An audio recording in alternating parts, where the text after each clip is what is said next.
The presentation that you're going to hear today is a reflection of partnerships far beyond the one that I just described. The New Jersey Association of School Administrators has also engaged the IRC to coordinate its professional development activities. And when this anti-bullying Bill of Rights law was signed by the governor, a new partnership emerged between NJSBA and New Jersey School Boards Association in an effort to pool resources and get as much support to the New Jersey school districts as we possibly could. When we talk about anti-bullying and this new legislation, it's not really new. We've had anti-bullying policies and programs within your districts since 2002. We added electronic communications in 2007. How many of you are familiar with your district's anti-bullying policy that's in place right now? Show of hands. That's pretty good.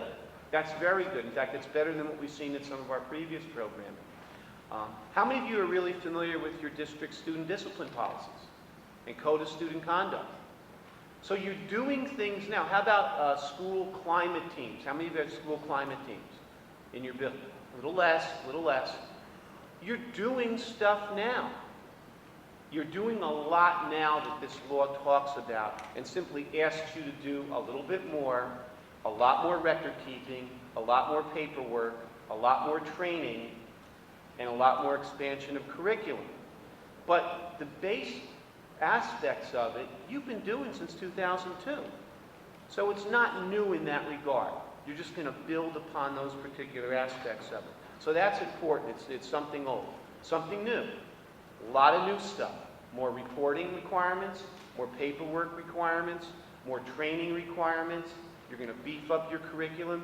New aspects of the definition. No longer a series of acts. Now a single act can trigger. Off-campus conduct is a biggie. I can tell you that Steve McGettigan of our office sat on the bullying commission that finished up their work about 2 years ago. They had various recommendations. It was one of those pieces that we thought, I guess the education community people generally felt was problematic to implement. I will tell you that the victim advocates were very strong in terms of the need to address off-campus conduct and how to handle that. That was a recommendation that did not come from the Bullying Commission, but did find its way into this report. You heard into this law. You heard Beth talk about JS and lay shop and the idea that in off-campus conduct, the First Amendment trumps student discipline unless you can show a substantial disruption to the school environment. It puts districts in a very difficult spot, particularly for off-campus conduct. As you'll see some of the reporting that you now need to do, it kind of puts you in a place of saying, okay, particularly in the electronic communications, with the texting and the MySpace, not MySpace anymore, Facebook, Tumblr. You guys know of Tumblr?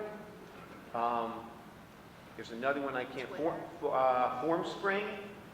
I mean, they're like 3 steps ahead of us with this stuff. The FormSpring is particularly tough for school administrators because there's an anonymity aspect of it. You can't tell who's sending it.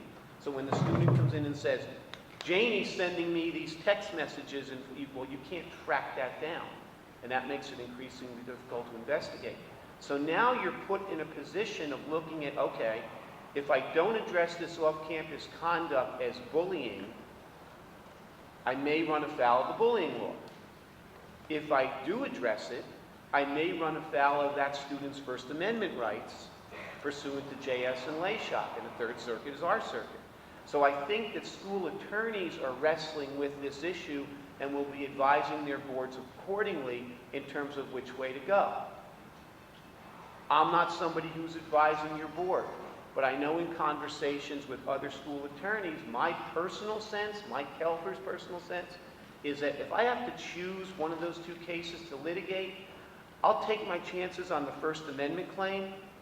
I don't want to run afoul of the anti-bullying law because, as Beth indicated, coming out of LW, Tom's River, we know that punitive damages can be awarded against a public entity. And generally they're not insurable, And when you look at the indemnification statutes for board members under 18A 1220, employees in 18A 16.6 and 6.1, I think the smart money in the analysis says they're probably not covered. So you don't want to lose the house. So if nothing, boy, everybody perked their heads up at that. If not, that's another piece to walk out of this. Report, follow up, do what you need to do within the process. So something new, what we see. Something borrowed. At the federal level, now they haven't been doing much about it in the last month or so, but various congressmen have been looking at New Jersey's anti-bullying law as a model to possibly create a federal anti-bullying law. Different other states have been looking at New Jersey's anti-bullying law. So they're looking to borrow what we've done, and they're watching how we're implementing it very closely. So other places in the country are looking at us as leaders in this area. First year of your newly elected board member, there's a component of your new board member orientation that's in HIV. We're working on that now. We're implementing in September with school boards. And we have an interesting group of people with whom we have to consult.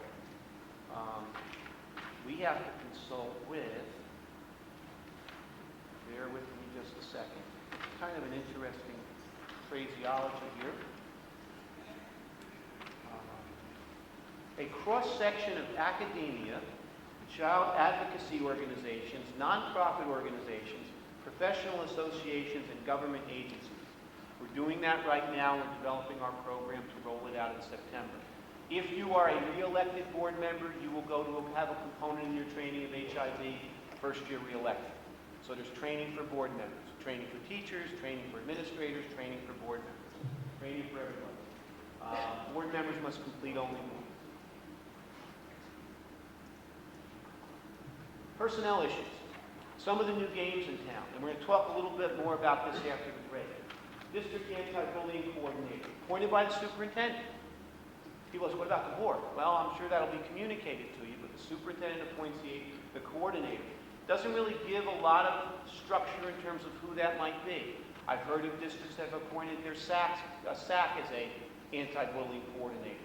I've heard of a district that has a board attorney as an anti-bullying coordinator.